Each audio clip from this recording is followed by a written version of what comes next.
بسم اللہ الرحمن الرحیم۔ السلام علیکم۔ علم کی بات چینل دیکھنے والوں کو راؤ قمر رضوان نئی ویڈیو میں خوش آمدید کہتا ہے۔ قرآن مجید کی ایک آیت کا مفہوم ہے کہ وہ اللہ ہے جس کے سوا کوئی معبود نہیں ہے، وہی اللہ ہے نقشہ بنانے والا، وجود میں لانے والا، صورت دینے والا، سب اچھے نام اسی کے ہیں، اسی کی تسبیح کرتی ہیں جو چیزیں آسمانوں میں ہیں اور جو زمین میں ہیں، وہ بڑا زبردست اور بڑی حکمت والا ہے۔ ایک اور آیت میں اللہ تعالیٰ خود اپنا تعارف کرواتے ہوئے فرماتے ہیں، اللہ وہ ہے جس نے زمین میں جو کچھ ہے سب کچھ پیدا کیا، وہ ہر چیز جانتا ہے۔ اور پھر اپنی شان تخلیق کا اظہار کرتے ہوئے فرمایا کہ جب وہ کسی کام کا ارادہ کرتا ہے تو محض کن کہتا ہے اور وہ چیز وجود میں آ جاتی ہے۔ یہ پوری کائنات اور اس کی تمام مخلوقات، ہر ذرہ، ہر شے اپنے پورے وجود کے ساتھ اس بات کی حقیقت پر گواہی دے رہی ہے کہ جس نے اس کو پیدا فرمایا، جو اس کی پروردگاری اور نگہبانی کر رہا ہے،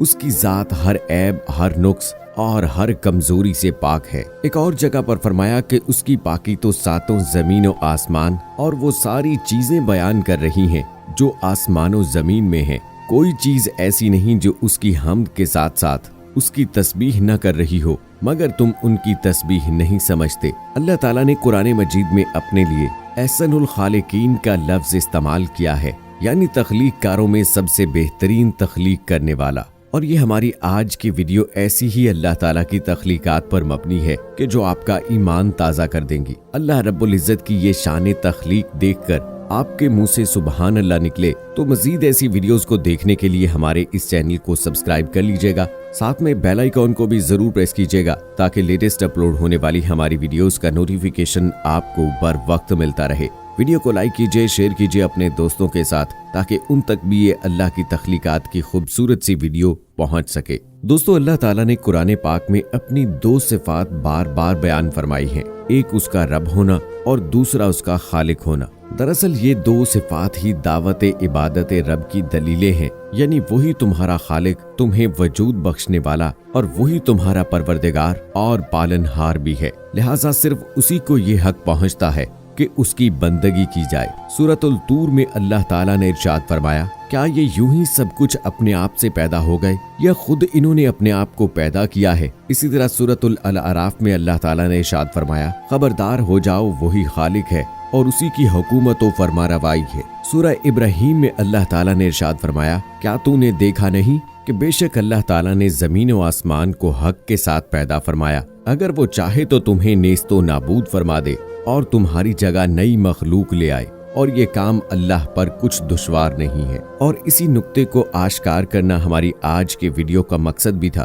کہ ہم سب اپنے رب، اپنے خالق کی جانب لوٹ چلیں، اور اگر ہم اس مقصد میں کامیاب ہوئے ہیں تو ویڈیو کو لائک کر کے اور اسے اپنے دوستوں کے ساتھ شیئر کر کے اس بات کا ثبوت دیجیے گا، اور مجھے اگلی ویڈیو تک اجازت دیجیے۔ فی امان اللہ۔ هذا خلق الله،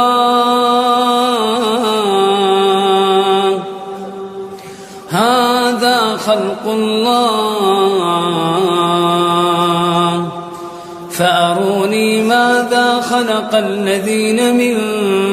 دونه بل الظالمون في ضلال مبين۔ هذا خلق الله، هذا خلق الله، فأروني ماذا خلق الذين من دونه بل الظالمون في ضلال مبين۔ هذا خلق الله، هذا خلق الله، فأروني ماذا خلق الذين من دونه بل الظالمون في ضلال مبين۔ هذا خلق الله،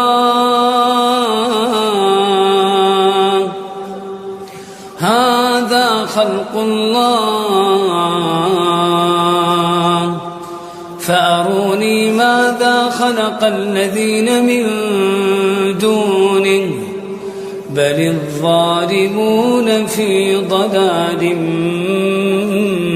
مبين هذا خلق الله هذا خلق الله فأروني ماذا خلق الذين من دونه بل الظالمون في ضلال مبين هذا خلق الله هذا خلق الله فأروني ماذا خلق الذين من دونه بل الظالمون في ضلال مبين هذا خلق الله هذا خلق الله فأروني ماذا خلق الذين من دونه بل الظالمون في ضلال مبين هذا خلق الله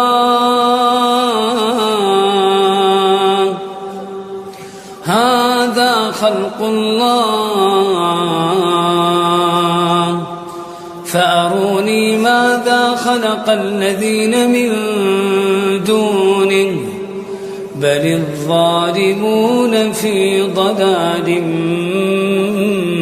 مبين هذا خلق الله هذا خلق الله فأروني ماذا خلق الذين من دونه بل الظالمون في ضلال مبين هذا خلق الله هذا خلق الله فأروني ماذا خلق الذين من دونه بل الظالمون في ضلال مبين هذا خلق الله هذا خلق الله فأروني ماذا خلق الذين من دونه بل الظالمون في ضلال مبين هذا خلق الله هذا خلق الله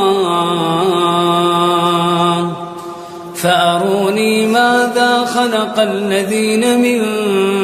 دونه بل الظالمون في ضلال